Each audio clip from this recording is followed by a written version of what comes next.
ಇದೇ ವಿಚಾರಕ್ಕೆ ಬರೋದಾದ್ರೆ ಇದೇ ಪ್ರಕರಣದಲ್ಲಿ ಈ ಹಿಂದೆ ಇದೇ ರೇಣುಕಾಸ್ವಾಮಿ ಏನು ಪವಿತ್ರ ಗೌಡಗೆ ಮೆಸೇಜ್ ಮಾಡಿದ್ರು, ಅವರು ಈ ಹಿಂದೆನೂ ಬೇರೆ ಹೆಣ್ಮಕ್ಳಿಗೆ ಮೆಸೇಜ್ ಮಾಡಿದ್ದಾರೆ ಅಂತ ಒಂದಷ್ಟು ಜನ ಈಗ ಸೋಷಿಯಲ್ ಮೀಡಿಯಾದಲ್ಲಿ ಹೇಳ್ಕೊಳ್ತಿದ್ದಾರೆ. ಆ್ಯಂಡ್ ಅವರು ಈ ಹಿಂದೆನೇ ಕಂಪ್ಲೇಂಟ್ ಕೂಡ ಕೊಟ್ಟಿದ್ದಾರೆ. ಬಹುಶಃ ಅವಾಗಲೇ ಇದನ್ನ ಸೀರಿಯಸ್ ಆಗಿ ತಗೊಂಡು ಆ್ಯಕ್ಷನ್ ತಗೊಂಡಿದ್ದಿದ್ರೆ ಇವತ್ತು ಈ ಪ್ರಕರಣ ನಡೀತಿರ್ಲಿಲ್ವೇನೋ ಅಂತ. ಹೌದು, ಸರಿ, ಅದನ್ನೇ ಹೇಳಿದ್ದು ನಾನು ಹೇಳಕ್ಕೆ ಹೊಟ್ಟಿದ್ದು ಅದನ್ನೇ. ಈಗ ಒಂದು ಯಾವುದೋ ಒಂದು ಸಣ್ಣ ಘಟನೆ ಅಂತ ಅದನ್ನು ನೆಗ್ಲೆಕ್ಟ್ ಮಾಡೋದು. ಮತ್ತು ನಮ್ಮಲ್ಲಿ ಕೆಲವ್ರಿಗೊಂದು ಧೋರಣೆ ಇದೆ, ಏನು ಕಮೆಂಟ್ ಹಾಕ್ಬಿಟ್ರೆ ಅವ್ರನ್ನ ಬ್ಲಾಕ್ ಮಾಡ್ಬೋದಲ್ಲ. ಎಷ್ಟು ಜನ ಬ್ಲಾಕ್ ಮಾಡ್ತಾ ಹೋಗ್ತೀರಾ? ಎಷ್ಟು ಜನ ಬ್ಲಾಕ್ ಮಾಡೋದು? ಮತ್ತು ಅವ್ರನ್ನ ಬ್ಲಾಕ್ ಮಾಡ್ಕೊಂಡು ಕೂತ್ಕೊಳ್ಳೋ ಅಷ್ಟು ಪೇಷನ್ಸ್ ಯಾರಿಗಿರುತ್ತೆ? ಈಗ ಒಂದು 500 ಮೆಸೇಜ್ ಬರುತ್ತೆ, 500 ಜನ ಬ್ಲಾಕ್ ಮಾಡ್ಕೊಂಡು ಕೂತ್ಕೊಳ್ಳೋಕ್ಕಾಗತ್ತಾ?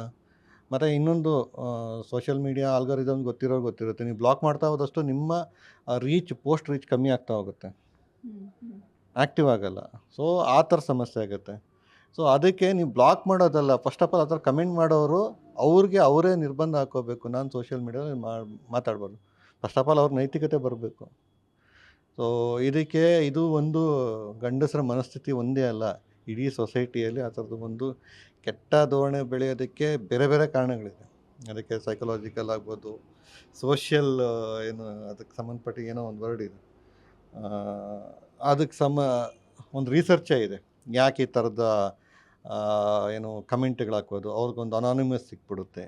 ಆ ಅನಾನಿಮಸ್ ಅನ್ನೋದು ಇಲ್ಲ. ಯಾವುದೇ ಒಬ್ಬ ಅಕೌಂಟಿಂದ ಎಲ್ಲಿಂದ ಒಂದು ಕಮೆಂಟ್ ಹಾಕಿದ್ರೂ ಈಸಿಯಾಗಿ ಟ್ರ್ಯಾಕ್ ಮಾಡ್ಬೋದು.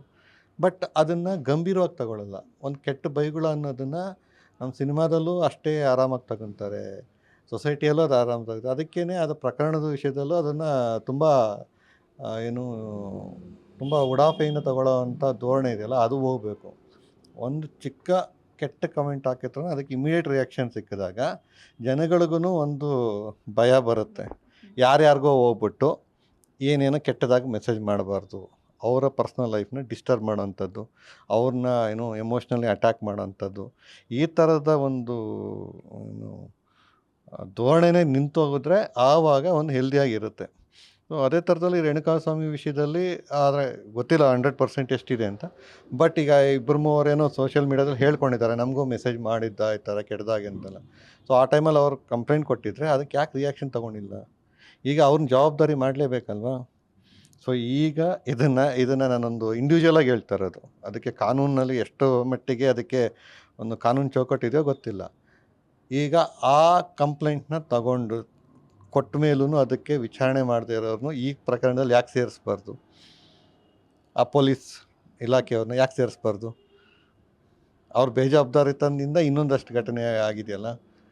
ಸೊ ಇದು ಅಂದರೆ ನಂಗೆ ಗೊತ್ತಿಲ್ಲ, ಇದು ಕಾನೂನು ಚೌಕಟ್ಟಲ್ಲಿ ಇದಕ್ಕೆ ಎಷ್ಟರ ಮಟ್ಟಿಗೆ ಅದು ಮಾನ್ಯತೆ ಇದೆ ಗೊತ್ತು. ನನ್ನ ಪರ್ಸ್ನಲ್ ಒಪಿನಿಯನ್, ಅವನು ಇದರಲ್ಲಿ ಜವಾಬ್ದಾರಿ ಮಾಡಿದ್ರೆ ಪೊಲೀಸವ್ರಿಗೂ ನೆಕ್ಸ್ಟ್. ಯಾಕಂದರೆ ನಾನು ಲಾಸ್ಟ್ ಇಯರೇ ನೋಡಿದೆ, ಪೊಲೀಸ್ ಇಲಾಖೆಯವರು ಈಗ ಆನ್ಲೈನಲ್ಲೇ ಸೋಷಿಯಲ್ ಮೀಡಿಯಾಕ್ಕೆ ಸಂಬಂಧಪಟ್ಟಿದ್ದು ಕಂಪ್ಲೇಂಟ್ ರೈಸ್ ಮಾಡಬಹುದು ಅಂತ ಹೇಳಿ ಯಾರೋ ಒಂದು ಪೋಸ್ಟ್ ಹಾಕಿದ್ದು.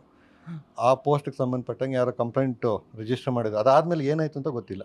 ಸೊ ಅದು ಏನಾಯಿತು ಗೊತ್ತಿಲ್ಲ. ಸೊ ಈ ಥರ ಅದನ್ನು ಅಲ್ಲಲ್ಲೇ ಡಿಸಾಲ್ವ್ ಆಗೋ ಬದಲು ಅದಕ್ಕೆ ಒಂದು ತಾರ್ಕಿಕ ಅಂತ್ಯ ಸಿಕ್ಕಿದ್ರೆ, ಸೊ ಈ ಥರ ಹೆಣ್ಣುಮಕ್ಕಳನ್ನ ಸೋಷಿಯಲ್ ಮೀಡಿಯಾದಲ್ಲಿ ಅಬ್ಯೂಸ್ ಮಾಡೋವಂಥ ಒಂದು ನಿದರ್ಶನಗಳು ಕಮ್ಮಿ ಆದರೆ ಒಳ್ಳೆಯದು ಅಂತ.